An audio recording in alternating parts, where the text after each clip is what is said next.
But yeah, yes, pugilist, how's it going? Big up, my brother. Yeah, great to see you Friday night at Travis J. That was a great night. Really enjoyed that. Yeah. Big up all the other defeaters that was there that night. Yep, we got everyone of the undefeaters. It's Danny Glover Fight Fan TV Live. We're here with the pugilist boy. So yeah, man, what do you want to get into today? I'm gonna talk about the main fight of the weekend, brother. Okay, which one? Because there was a few, but I don't know. No, man, that fight there. That was sparring practice for David Benavidez. Let's be honest. The real fight of the weekend, Munguia against Rosado, brother. Oh my God! How can I forget that? Hello. Oh my God! And I watched that. That fight was mad. That was fight of the year. That's what I'm talking about. Sorry, guys. Sorry, fight fans. I apologize. Big up the pugilist boy for saving this live right now, because the comment section mustn't. I'm surprised none of you lot pulled me on this, but yeah, that fight was big. So give me your assessment of that fight, and I'll give you mine after. Well, to be honest, I didn't think this was gonna be the classic that it turned out to be. This looked like a very good fight because Gabriel Rosado is a seasoned veteran. He's no young spring chicken. He's 30-something now. So, but he's a really good, strong, hard fighter. He gives nobody an inch. And Jaime Munguia is a guy that I've always liked. I like this kid. You know, he's obviously won his world title, excuse me, at the lower weight, and now he's moved up a weight into the middleweight, and he's on the horizon. He's looking at other guys to see who he can pick off now and get himself his second world title at a different weight, which will be middleweight. But this fight, big up Ben Doughty, yeah. But this fight, man, this fight was awesome. I mean, these two guys, for the crowd, they got their money's worth. They really did. Hey, what's going on, Ben? All good, man. Keep going. Yeah. So just saying about the Gabriel Rosado versus Jaime Munguia fight. What a fight that was. I really enjoyed that. These two went to town on each other. I mean, Munguia is a great fighter. He's got an absolutely superb engine. You know, he punches in bunches. He has, he's not the hardest guy to hit. He's, I noticed early in the fight, he had good head movement, which the commentators mentioned. He's moving his head more than he usually does. So clearly, he's picked up some defensive capabilities. But even still, it soon goes out the window because it's not his style. He's a pocket fighter. He stands in front of you and he lets his hands go. And that's what he was doing. And he was doing it really effectively. But Rosado, every now and again, was giving him licks. And, it just turned out to be a really good fight. Munguia won very well, unanimous decision. He deserved to win very well. And wide point spread. But let's not Rosado, let's not think this was a one-sided fight. This was a great fight for all 12 rounds. Every round was interesting. The rounds that Rosado won, he battered the hell out of Munguia. And that was what we wanted to see, is Munguia took a big, gut check to see, look, here's a guy hitting me. And there was one point where he was hitting him right hand. And it was like, rah! Rosado properly was going for it. And, he's got Freddie Roach in his corner. So, Freddie was motivating Rosado to try and win this fight from the depths of defeat. So, yeah, I really enjoyed that. Did you manage to watch that fight, Ben? You know what? I haven't seen it yet, but I've got DAZN, so I can watch it back, I'd have thought, right? Yeah. I mean, what you said there, though, because I got the impression from reading the reports that it was a really exciting fight, albeit relatively, you talk about the point spread, albeit relatively one-sided in terms of a clear unanimous decision. Mate, I haven't seen it yet, so I have to, be mindful of that. But when you say that the rounds that Rosado won, he was beating the hell out of Munguia, that is why sometimes I feel that the way of scoring fights is a little bit flawed. I think I probably spoke to you before about this. I believe in 10-8 rounds for dominant rounds that don't have a knockdown in them. The same way I believe that not every knockdown has to be blank, knee-jerk administrated as a 10-8, although obviously most of them are going to be. And the same way I don't believe if you get 2 knockdowns. When people say to me, so if they knock them down twice, is that 10-7? I say probably and generally yes, but you should never have that rule of thumb there, because sometimes it doesn't necessarily, you get fights as well that's competitive every round, but one guy just seems to do a little bit more and you get a shutout. But no, yeah, Munguia, I will catch up with that fight in any case. And also, I've yet to catch up with Benavidez and Tyrone Davis. Yeah. I know he's talking about Canelo next, etc., etc. And Canelo has to fight somebody. So that's 2 fights I want to catch up with this week before they become too old news.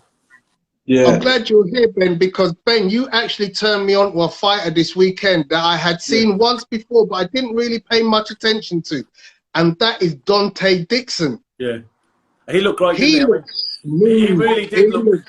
I mean, he had shades of Pernell Whitaker almost, without being too. Yeah. I mean, he just. Did you see that fight, Dan? No. Which one? That he was on the card. He was on the undercard at Sheffield. He's a lightweight. He boxed against. McCrory, Jordan McCrory. That's it. Yeah, that's it. Who's more of a super featherweight? He's a chunky little lightweight. This guy's black switch hitter, predominantly a southpaw, right?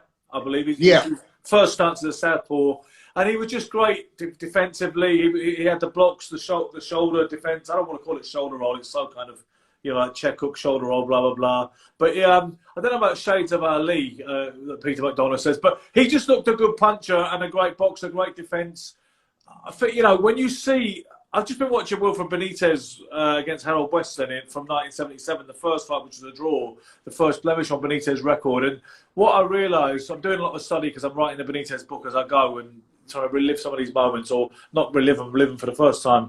And what you realise is some defensive masters, they weren't all legs like a young Cassius Clay or a Willie Pep or a Gene Tunney. They were actually, there's a lot to be said. Julian McGowan always says, if you can't defend in the pocket, then you can't defend. And this guy just looked like a consummate boxer who could do a bit of everything. He was aggressive, essentially, wasn't he? But a counter-puncher, southpaw, great defensively, got some pop in the shots. Surprised he didn't get stoppage. And I believe he's with Billy Joe Saunders. I believe Billy Joe manages him. That's what somebody told me. That's what I did some research and I found that out as well. Yeah, I know there's a lot of footage on YouTube of Billy Joe talking about him and vice versa. Dante talking about Billy Joe's words of advice. But his opponent's got some really good names on the record. Jordan McCrory had fought in his last 4 fights. Had fought Archie Sharp and Zelfa Barrett. He's more of a super featherweight, I believe, and he did look smaller. But he was a dogged guy, and the fact McCrory to go the distance was quite impressive because it looked to me like he was going to get broken down inside of 8 rounds, and he hung in there doggedly. So Peter McDonough has made the point that Billy Joe, he's confirmed the point Billy Joe manages him. So if he's a mercurially slick southpaw, well, perhaps we shouldn't be too surprised. So is he from Sheffield then, this kid? I don't know. Do you know where he's from? He is from Sheffield. Yeah, he is from Sheffield. Yeah. Okay. So he's on Boxrec. He's listed as having Adam Etches as his manager. Interesting, because I wonder if he's anything to do with. I can't remember who was in his corner. It wasn't Dominic Engel, right? No, it wasn't. It wasn't. So, but in any case, it's good to see young fighters coming up because so often what I see, Danny and Tony. So often I see on TV, on UK TV, because there is still this gulf between the American industry and the way their kind of parameters and the ones we have in the UK. And what I often see is I'll see just a geezer who's a ticket seller, often a white ticket seller. Let's be honest, who's got hordes of fans singing some stupid Tom Jones song, mentioning no names, and you think he's nothing special. He's just marketable. I don't see anything particularly remarkable about him in any other sense. You know what I mean? That's what I often feel with the latest prospect who's stuck on these undercards. And to see someone who turns you on a bit from a boxing point of view, which is what we all got into this for in the first place, it's kind of cool. Yeah, like Nathan Heaney, big team. They've got the coked up fans, and they're just seeing this stupid. It's all silly, really. It's not a bit of me. I mean, I'm not saying he can't fight, but I tend to forge a kind of negative stance towards these kind of people because I just, this kind of phenomenon, not these people, I'm not against the person himself, but like you say, it's just, he's marketable, and that is that, and so you can run with it. But you know, that's life. Life isn't fair. How many kids from the hood have you seen who've got talent to burn, who could really go somewhere? But you know, the difficulty is in moving them in the first place because of the way the industry is, you know, today. Yep. Hey, yeah, good evening, October Red, big up. Let me give my thoughts on that Gabriel Rosado, Jaime Munguia fight. So that was a fight of the year so far for me.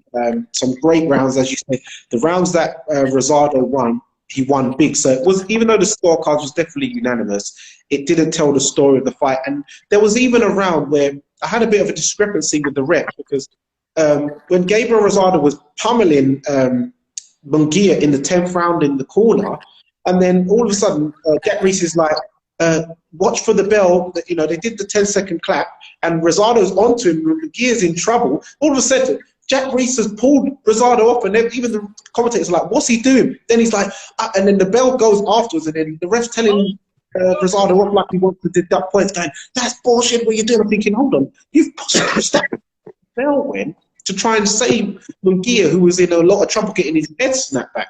So that was a bit annoying, but apart from that, it was a very good gut check. Munguia showed a great chin, because we saw Rosado knocked out that prospect that Uzbekistan won last time out.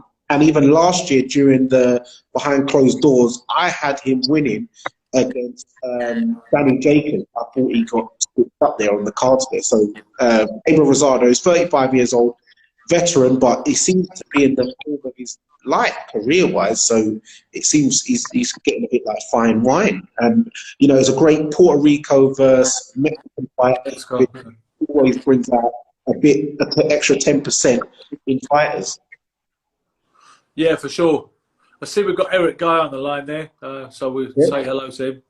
The video legend as himself. What else was going to say? I believe that if Golovkin, who has Murato next, right, the Japanese guy, assuming Golovkin comes through that, I believe that they're talking about Munguia versus Golovkin at the next juncture. Have you heard the same thing? Yeah, we were talking about this just last week. How do you think? Shout out Eric Guy, how's it going? We was just talking. I've never done this before, so it's a bit like Celebrity Squares. Remember that? What? It's a bit like just a joke. Squares, yeah. Yeah, you remember that? Punchlines. Yeah.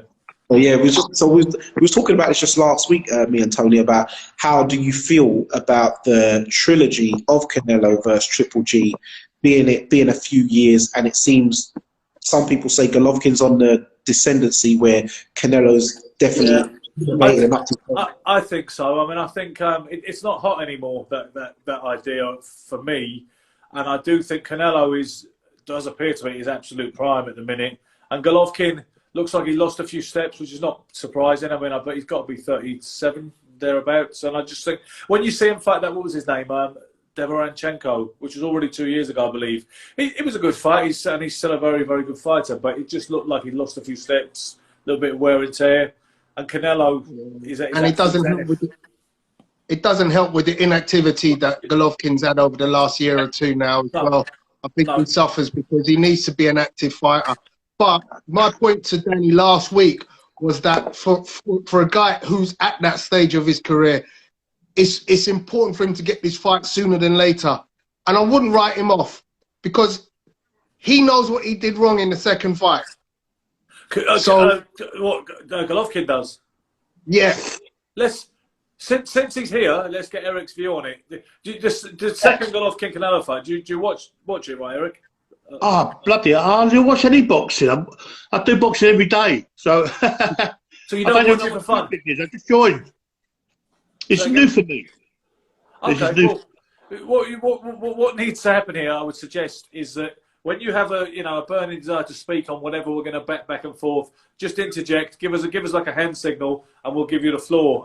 See, some people, talking to all of you, some people think that Golovkin won the second fight, the rematch, but whether he did or not, I think if you want to talk about the narrative of a fight, the story of a fight, he certainly allowed Canelo to do a lot of the things he wanted to do.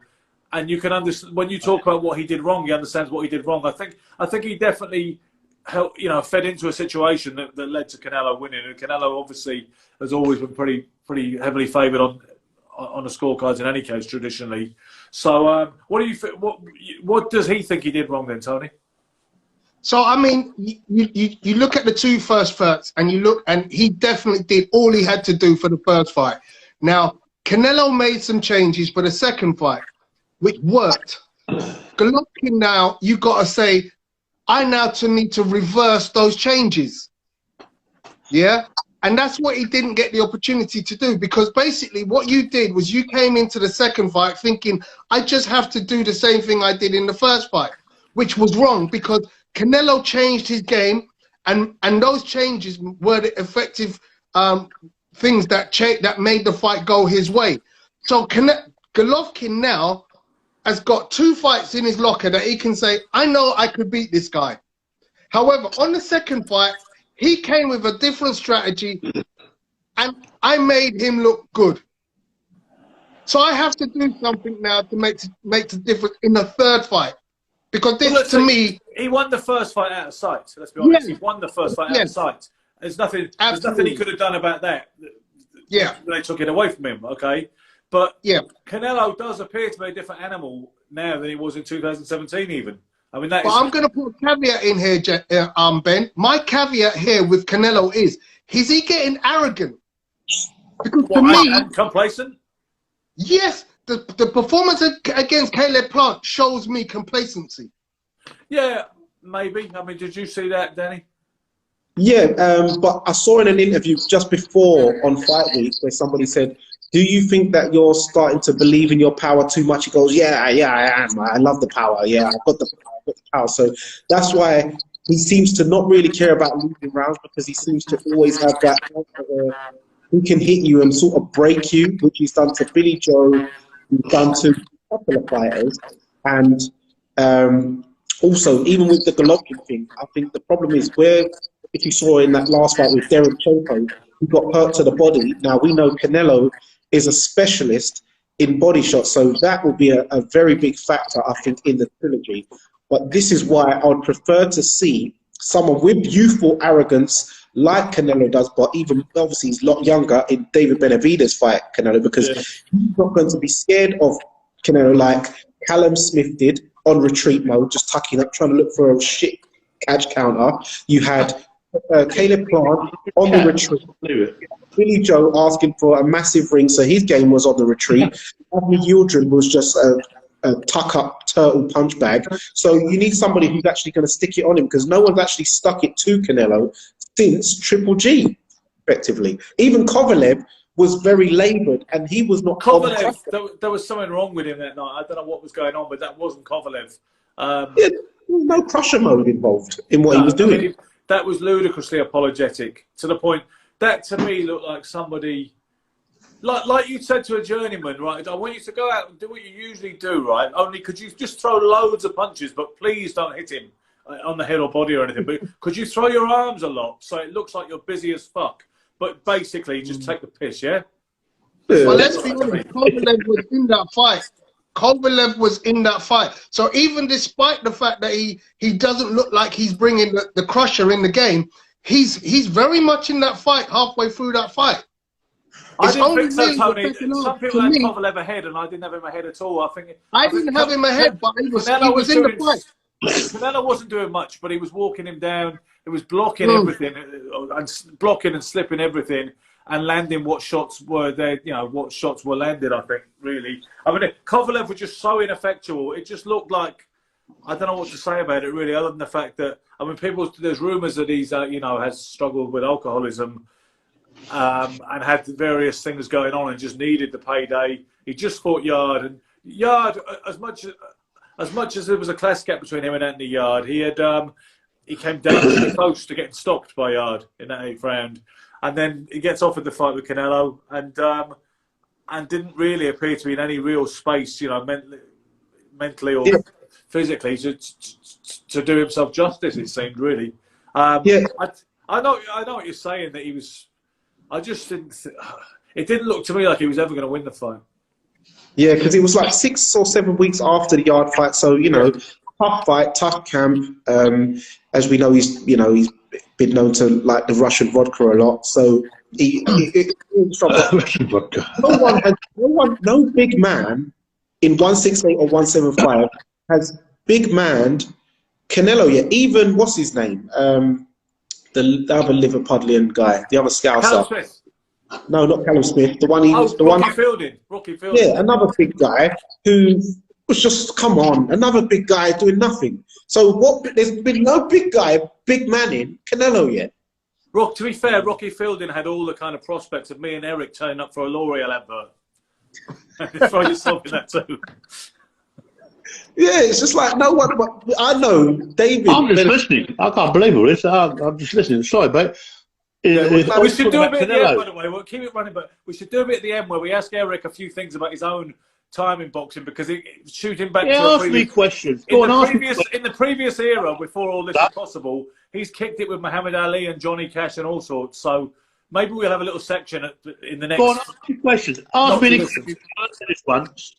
Go on. Any questions you want to ask away. Yeah, go on. Should we give him? Otherwise, he's just there in the corner. Yeah. Let's get him. Go on. Listen, you guys. You talk about Canelo all the time. Talk about boxing. All right. Nigel Benn. There we go. There's the subject. You actually had, I believe you have got a tape of his first fight at the Croydon Fairfield Halls, his first pro fight, which nobody else has got anywhere. It's not online. It's not on YouTube. Do you still have that, Eric? I do have that fight, yes. It was an ITV production. Somehow I got the tape, but I do have it. I'll give it to Nigel. So yes, he has that fight. Did you give it to him that night we had the thing in Chigwell? I gave it to him when we was at the Troxy, I think. Okay. Yeah. Chrissy Morton show. Yeah. Yeah. Cool. Ask me anything about any of the boxers. Come on, I'll tell you. There's a question for you, Eric. What's the best fight you've ever seen? The best fight I've ever seen. Well, there's so many. I mean, Lennox beating Ruddock, I think, was a great achievement. Nigel Benn and Logan. Nigel Benn, McClellan. Nigel Benn, Anthony Logan. Can I talk to you about that one? Because I keep telling people about that fight. I was there. Nigel Benn got lucky that night, because to me, he picked that uppercut off the floor of the ring. He literally was falling over. He came up with this uppercut like it came from Mississippi. He was moving to the left and threw the left uppercut. Yeah. But let's be honest, that was not Nigel Benn's greatest hour. It was a great knockout, but he was about to fall over. Yeah. Listen, Nigel could punch. There's no doubt about it. So did Anthony Logan. Press conferences, I think we had about 3 or 4 press conferences even after that. Because this Anthony Logan from Jamaica, he was talking about the Mexican road sweepers and he's having a go. And he really got on Nigel's nerves at the time. I mean, I filmed all these press conferences. No one does it. They all do it now. But in the end, at the beginning, I was the only guy doing it all. So I filmed all the press conferences. Now TV companies are calling me now. It's amazing. They're doing a production on Nigel Benn and Chris Eubank. They want video footage of that sort of stuff, press conference training. They're doing this thing on Brendan Ingle, all the early fights, as amateurs and all that. So, yeah, I was at the beginning. So, yeah, Nigel Benn, fantastic days. Yeah, I was at the beginning. I just copied over the video footage of when he split with Frank Warren, Ambrose, and him coming out of the court. Great video footage of them coming out and all that sort of stuff. Yeah, I just watched it today. So unbelievable. People don't realise. I'll tell you one of Nigel's greatest fights for me is the ABA final against Rod Douglas. Yeah. Oh, Rod. Yeah. That was one of the best ABA finals at Wembley Arena that I've ever seen. He never boxed Rod Douglas in the ABA finals. No, they wouldn't, because they're both from London. It must have been the London final. It's North East Div. No, it was the London final. You're right. Yeah, it was. I know I'm right. Yeah. In fact, what club did Rod Douglas box for? Say again? What club did Rod Douglas box for? He boxed at Ball Street and Ball Street. No, Crown and Manor. Because okay, that's North London, right? North East London, yeah. You know, and Ian Napper boxed for that club too. So Nigel come out of West Ham, ABC. Nigel was in the army. Yeah, he was in the army too. So they he was in Fusiliers. That probably would have still been the North East Divs, wouldn't it? Not even the London final. North East Divs. Yeah, which is one of them classic. You don't seem to get Eric. You don't seem to get amateur classics like that to the same degree anymore, do you? Or not that we've become aware of, anyway. When you think of some of those, you know, let's say that's just a North East Divs final. It's such a classic. Oh bloody hell! That was on all day. Some of them boxed 2 or 3 times. Do you know what I mean? Yeah. Do you think the amateur game's gone downhill a little bit? Yeah. Oh yeah. It's totally different. The 2 organisations, the England ABA and the London Alliance, but it's still boxing. Yeah. True. It's still boxing. And the cream, I will always say this: cream always rises to the top. You know, look at the Olympics. You know, we've been starved of really top class boxing, but you know, I love the Olympics just gone. I thought, you know, likes of what's my favourite guy, Danny? You know the guy, the Cuban guy. Cruz. Stevenson. Cruz. No, his name's Cruz. Yeah, I've seen him. He's Andy Cruz.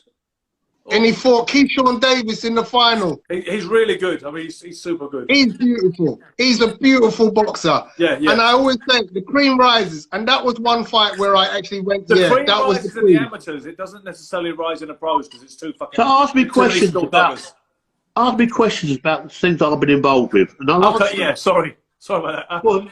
Well, tell us about the time you had breakfast with Muhammad Ali. That was a moment. Muhammad Ali, yeah, I was in the army. I found out he was staying at the Dorchester Hotel. So what I'd done, I went down there, sat outside the Dorchester Hotel with a little bag full of programmes, hoping to meet Muhammad Ali. Spent about half an hour, about 1980, I think it was. And a guy on the door said, he's in the coffee room. I said, okay. So I walked in. He sat here on his own, right? Muhammad Ali, raincoat on, just sitting having coffee. I says, excuse me, sir, I need, do you mind if you could sign some pictures for me? Oh, man, yeah. So signed them all, right? He says, would you like to have a coffee? Yeah, man. So I took a photograph, and then the little Polaroid things, camera. So anyway, Geezer comes over. He said, yeah, excuse me, sir, we're not allowed to take photographs here. I went, oh, don't worry. And Mum says, you want to sit down with me? I went, of course I would. So I sat down. We just sat and he signed all his things. And other people joined in. All right. And, about an hour we sat down. Nobody, just me and him and a couple of other people joined in. Amazing. He was here for doing his film, The Freedom Road, I think it was, at the time. So, yeah, that my first meeting, Muhammad Ali.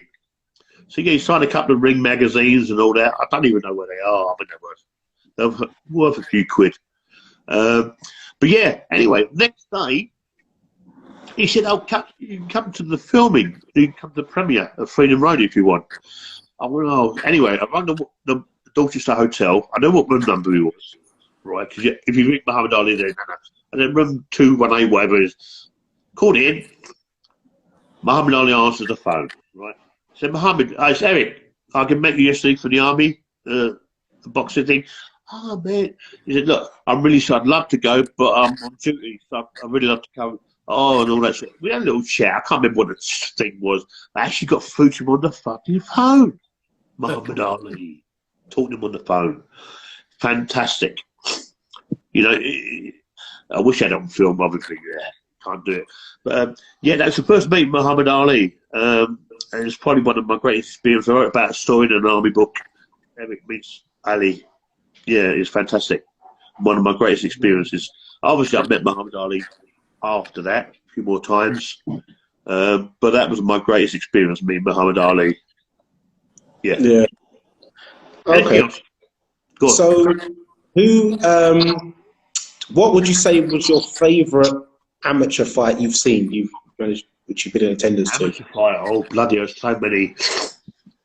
I mean, watching Amir Khan, Ricky Ham, them sort of things coming up. I love seeing David Hay getting double disqualification. Both of them got disqualified in the NABCs. Yeah. Things like that. You know, people don't see all that. Did you see George Collins get knocked out by Gary Stretch? No, I didn't do that one. No, that was I was still in the army then, so just before my time. Yeah. But I started filming in 1987. Okay, yeah. I want your knowledge on the amateur game is great, and I like yourself. Remember some of the greats of your. I want to give you two names. Give me your feelings on these two guys, Gary Logan and Kevin Lushin. Kevin Lushin, boxed for South Northern Victory Club. Very good boxer, light welterweight, I think he boxed. Yeah, look, very good fight. He lives in Spain now, I think. He ended up being Nigel Benn's manager or agent or whatever it was. Yeah. Yeah. What did you have a question? And Gary Logan. Gary Logan, nice fellow, boxed for Repton. Turned pro with Maloney. Ended up as MC. We had some great laughs. Ended up travelling somewhere. We went out of Belfast. We stayed in Belfast. We had some parties and all sorts of things. But Gary's a nice guy. He does personal training a lot. I've done a lot of his pro videos for him.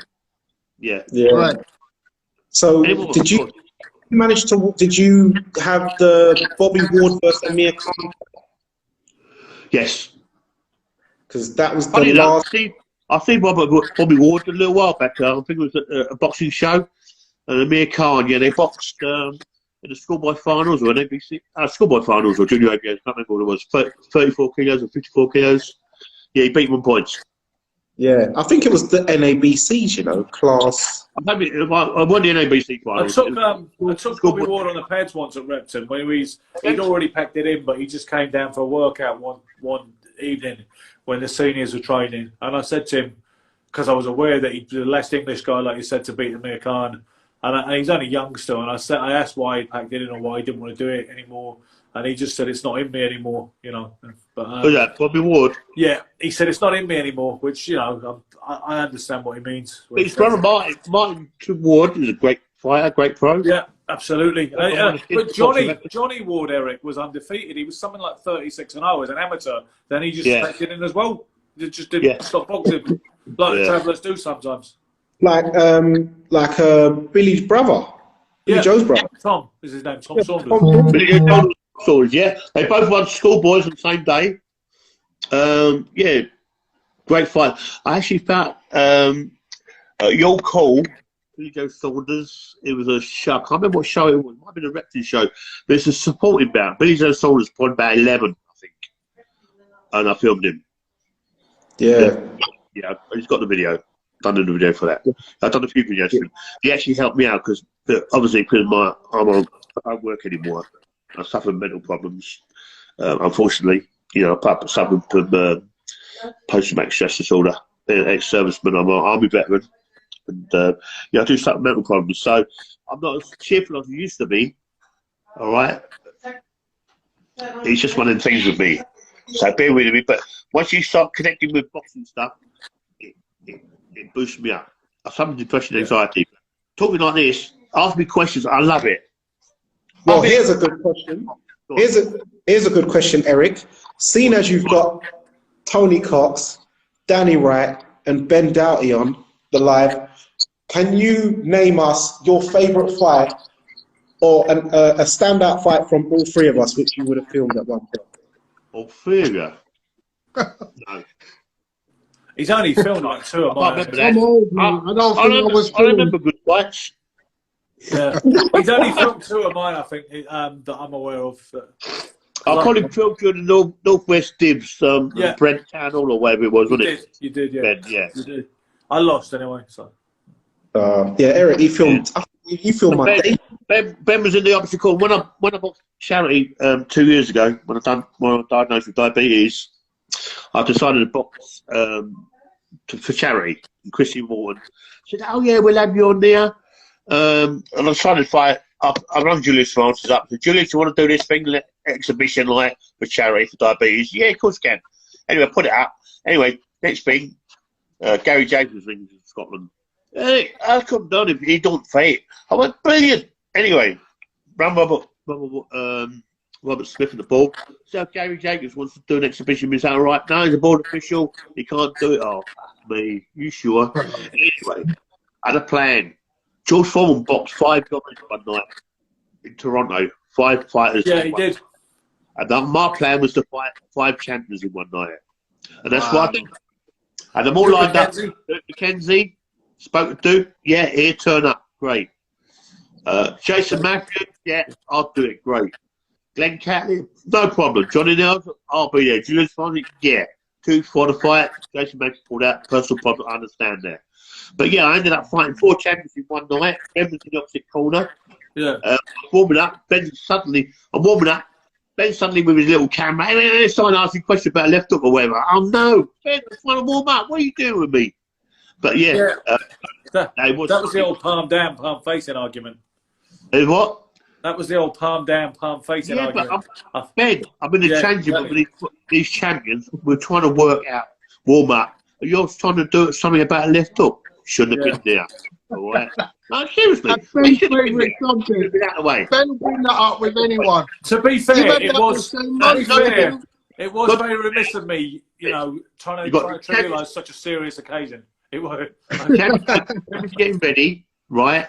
We're warming up. You're walking in with a camera. You shouldn't have done it. Yeah. All right. I'm warming up. They're trying to get me out.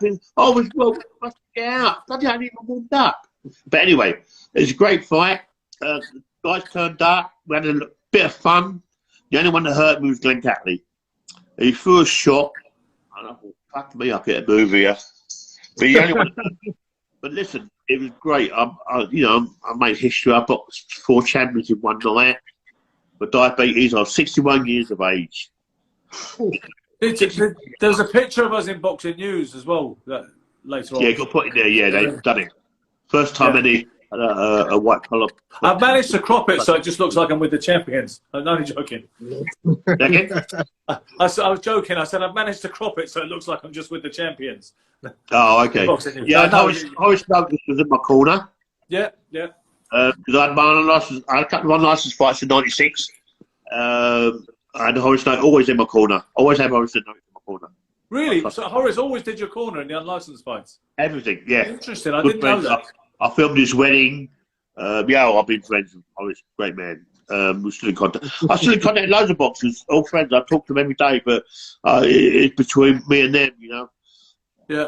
Well, you've been trained by Emmanuel Stewart too, haven't you? You've done sessions. You did a few sessions with Emmanuel Stewart too. Manny, yeah. I was training with Manny up when we got Manny as Lance's trainer. I had to pick Manny up, so I got to the airport, picked him up. So Frankie, hey, don't tell anyone you're picking him up because he obviously they want anyone to know. I went, no, for nothing, mate. So picked Manny up, and obviously I've known him Manny for years. So we've gone. The press conference I think was the Connaught rooms. We had to go to the back stairs. They had the press conference. There's all doing the press conference. Follow me, Manny. Follow me. So we've gone up there, little door. This is very good. Ladies and gentlemen, I'd like to present Dennis Lewis's new trainer. His face still standing by me. But he's going, fucking hell, what's he fucking doing? But they walked down the stairs, then the press conference, and that's how we announced Dennis's next trainer, Manny Stewart. Lovely guys, driving around, play music, show me all his photographs, and he's been contacting us to bring him up in the States at his home and his private phone number. Yeah, every time, Manny was fantastic. He's great stories. He's one of the great trainers. Remember that story I told you about Manny Stewart, Ben? Say again? What? Do you remember the story about me and Manny Stewart? I went out to see the Kronk in Detroit. Yeah. And who was it? Oh, mate. Who fought Tommy Earns? Who fought Tommy Earns? Everybody. Yeah, exactly. No, the British guy. British guy. George Gilbody. Yeah, Dennis Andrews. Dennis was out there. He was at the Kronk when I went there. Yeah. And Dennis Andrews took me to Emmanuel Stewart's house. Yeah. What's it? That was a really nice guy. That was an amazing time. Dennis looked after me in Detroit. I met all the boys, Overcar, Tommy Boom Boom Johnson. They were all out there at the time. There were some great fighters in that gym at the time. I mean, there was guys that I probably didn't even recognize at the time because obviously you had, the likes of the McClellans and, Hill McKenty. Yeah. Hill McKenty was a while back, but yeah. Yeah. He was the first world champion for the Crongill McKenty. But Manny Stewart, when the Real Fight Club, they used to do these white collar boxing shows. It started off years ago. Yeah, boxing. And funny enough, Manny Stewart was in the corner of one of them. It was at the Marriott Hotel, Park Lane. And he actually worked the corner of one of the white collar boxers. But Manny cheap. Oh, so was that Real Fight Club the one where Spencer used to train people down at Liverpool Street? Yeah, Real Fight Club, yeah. Larry Alan Lacey. Alan Lacey. Now, Alan Lacey promoted the show at Brixton Academy. Thank you. That's what I wanted to talk about. Go on in. Ask a question. Well, were you there that night? Just in case these guys don't understand, or they probably do. I was there. It was a show at the Brixton Academy. I can't remember what they called it. Something Mania they called it.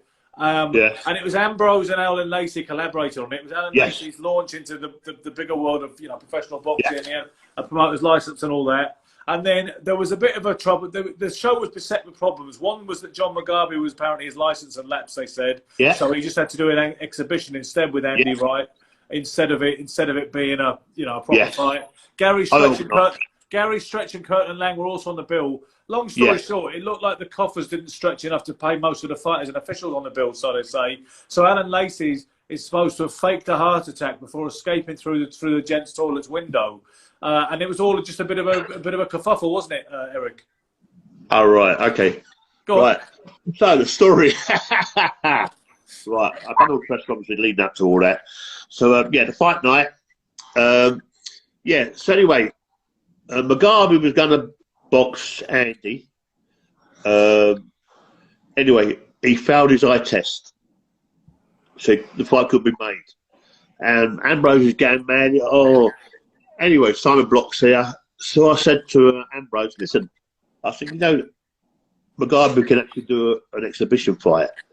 Really, I went, it's in the rules, boxing border control rules. If a boxer's licensed, and he wants an exhibition bout, they're allowed to do it. Anyway, we spoke to Simon Block, and Ambrose said, is that right? He went, he could do an exhibition. Anyway, Simon Block said to me, why did you say that to him? I went, I wanted to save the show. Anyway, it was an exhibition. Anyway, bout started.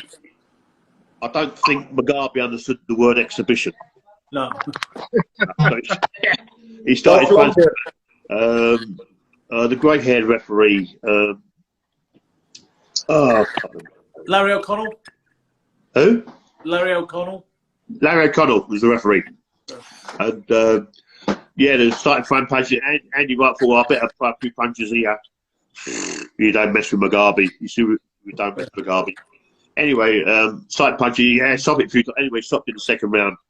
It was an exhibition, but Larry O'Connell stopped in the second round. Mugabe. That guy could punch like a mule.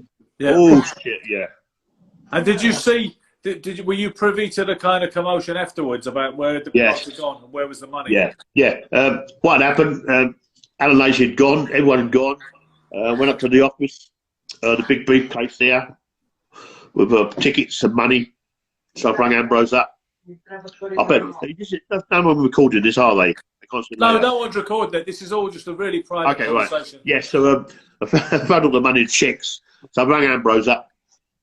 I said, Ambrose, I've got the briefcase. Alan Lacey left his briefcase here. What's in it? Oh, it's checks and money and tickets. Right, bring it back to me next day. Anyway, Monday took it the next day and gave him the briefcase with the money and all that. Yeah, there's loads of money in there and checks. So the money was there to pay people. It was there. Yeah, the money was there. There's lots of money. Then? Hey? Why had Alan gone then, I wonder? I don't know. He didn't jump out the window because it's 2 floors up. He wouldn't. I think he's just going to run up. I don't think he jumped out the bloody window. No. If you've been in Brixton Academy, it's 2 floors up. He wouldn't jump out the window. That's just hearsay. I'll have to change it. But I had the briefcase. I took the briefcase. Yeah. It had loads of money in it.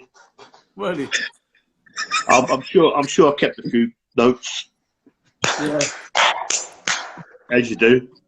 It's still odd, the whole story. I feel it's unresolved still. I've always been fascinated by this little vignette in British boxing history, and I still don't feel I understand what really went down. Tell me, I'll tell you what happened. Yeah. Well, Ben, He done a runner. Some of them got paid. The only thing I think Andy Wright got paid. Also, I was on Justin Fortune was on. Yeah. Who With fought that Lewis? boxing Leonard Lewis. Yeah. Australian. And that's how I met Freddie Roach.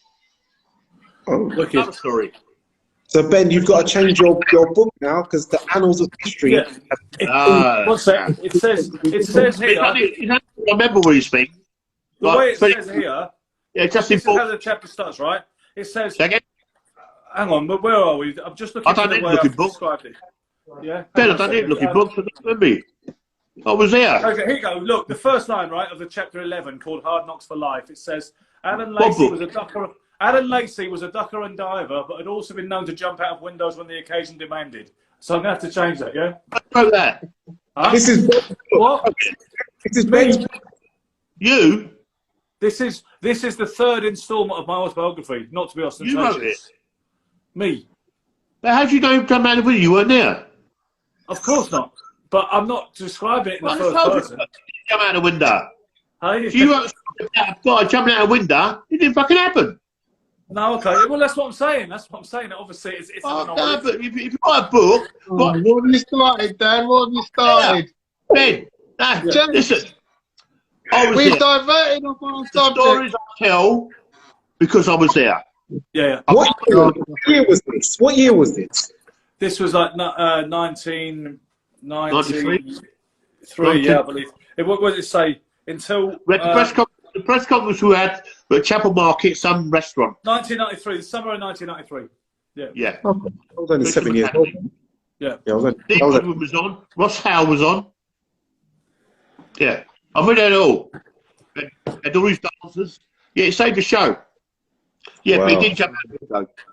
That's a Fight Fan TV live exclusive right there, guys. It is, yeah. That is an exclusive. That's That true. even if Ben Doughty didn't know it, then you know that's a Fight Fan exclusive. To be fair, that all I wrote in that thing. Don't backtrack, Ben. No, I'm It not didn't backtracking. It's written. Listen, it's written in stone. What I've written. What I written basically it. said is, it is said that he faked a heart attack and escaped through the gents toilet. Oh, you believe that? No. That is Anyway, what it said, turned out- that is what is written in various reports that exist. He was a ticket tout.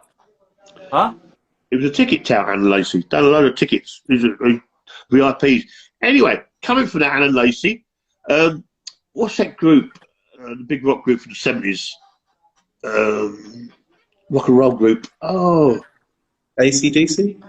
Led Zeppelin. Led Zeppelin, yeah.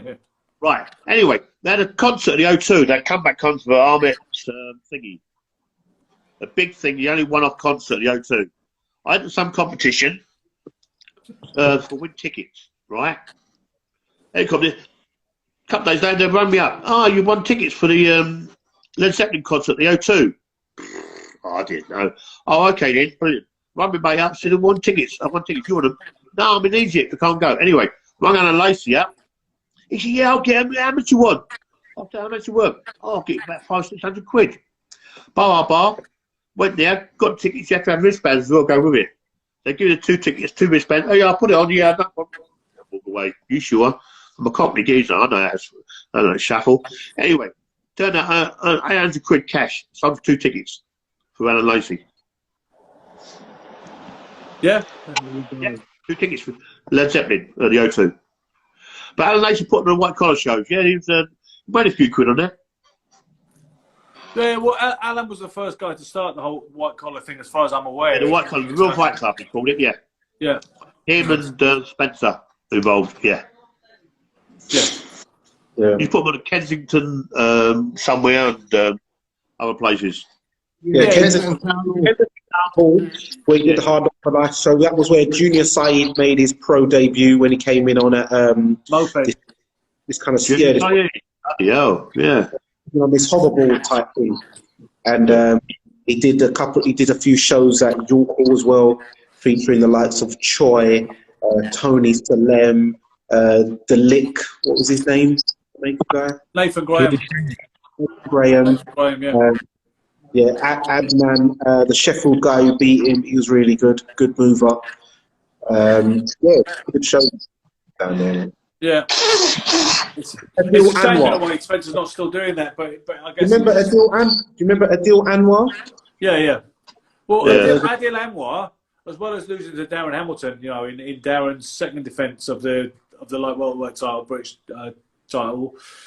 I didn't know this. Someone said to me once, Ben, did you know that Gary Barker, you know, Darren's younger brother who tragically died, he said, did you know he fought Adil in the amateurs? And I said, I didn't know. And then someone showed me the video, and it was me in the corner. And I said, well, obviously, I obviously did know, but I didn't know that was Adil Anwar. To me, he was just a Anwar on the programme. I didn't realise it was him. But yeah, yeah, so I NABC. remember.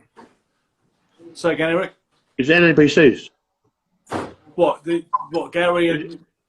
Gary and Anwar, yeah, NABC's. No, it wasn't the NABCs, it was the grown-up ABAs, because he fought Bradley Saunders in his next fight. No, the NABC's. It wasn't the NABCs, it was the pre-quarter final at Barnsley. Oh, was it?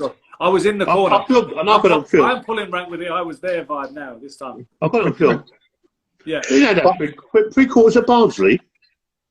The pre-quarter finals before he went to Liverpool and he lost to Bradley Saunders. Yeah.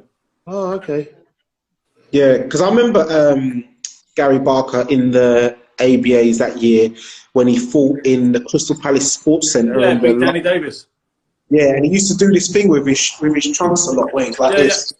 That's exactly what he did, his southpaw stance. He would always adjust in the trunks to his satisfaction, because he had low hands sometimes anyway, and he had good upper body movement. And he would, like you say, adjust those shorts. The other thing is he wouldn't sit down in the corner. He didn't want to stall.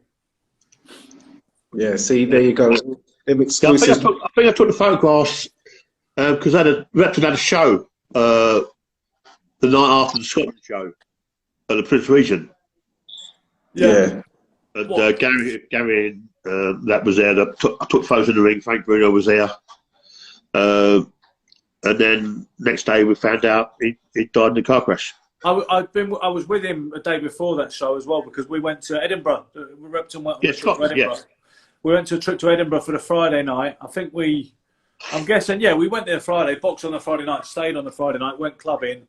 I remember Gary had everybody doing these shots of Sambuca. There was like black Sambuca, but for some reason he said you had to turn it upside down and then put a straw to it and suck up the fumes or whatever. All good fun. Things kids do. Huh? The things kids do. I know.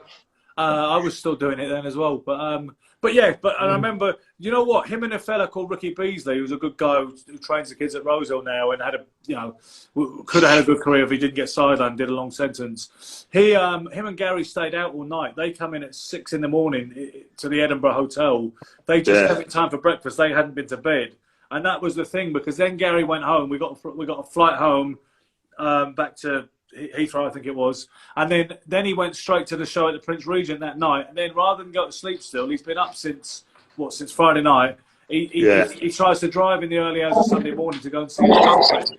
It was like I can't remember where she was at college, but I know he hit the crash barriers Dunstable way, didn't he? Yeah. They said. Yeah. Unfortunate. Yeah, you're gonna finish this up, mate. Yes. So, any other boxing questions you want to ask me about any other boxers? Now, the last thing we're going to touch on is the predictions for. Let me land, Eric. The predictions for Chris Eubank Jr. versus Liam Smith in Liverpool. Liam Williams, sorry. What am I talking about? Liam Williams versus Chris Eubank Jr. next month. I suspect Eubank probably will win one way or another, but I might quite fancy Williams if the Andrade fight hasn't taken too much out of him. But if I had to bet either way, I have a feeling Eubank will get his hand held up somehow. Yeah, and Tony. I'm still interested to see how Roy Jones is affecting Eubank Jr. because they're doing a lot of work together. Obviously, the last fight we didn't really get to see anything that great. You know, the opponent wasn't sufficient to test Eubank.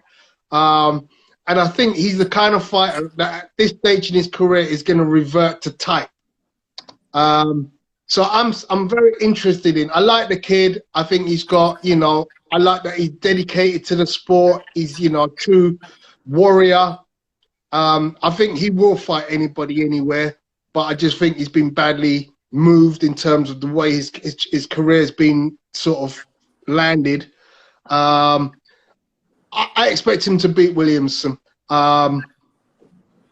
Yeah. And lastly, Eric, your predictions? Yes, listen, because Christopher is a good boxer. Boxes well, he got shuffle. Listen, Christopher is the boxer. Yeah, I think Roy Jones does add things to it. I think Eubanks is good. I don't know. I mean, I don't really follow the boxing, but I've got to go with Eubanks. Yeah, I'll go with Eubanks as well. You know what? You just got Barry Jones. You just got Barry Jones suddenly come on. Oh, Barry, who are we going to lead then, or goes more? You get more than 4? You can't do more than 4. I'm just saying. There's various people watching. Give it a meeting. Huh? Yeah, Barry Jones. I assume Barry Jones. Me. I assume Barry. Which I know. He's well. No one likes Danny anyway. He hasn't requested to come on. He just happens to be watching. That's all I mentioned. Yeah. So he had hair. The Sarge. Yeah. You remember. But yeah, guys, I think that's about a good conclusion to this live. Thank you very much, Eric Guy, Tony Cox, Ben Doughty. It's been a really interesting one. It's Danny Glover from Fight Fan TV. Remember, guys, persistence beats resistance. Daniel, it's nice to see you again, mate. Nice seeing you. Take care, man. Take care.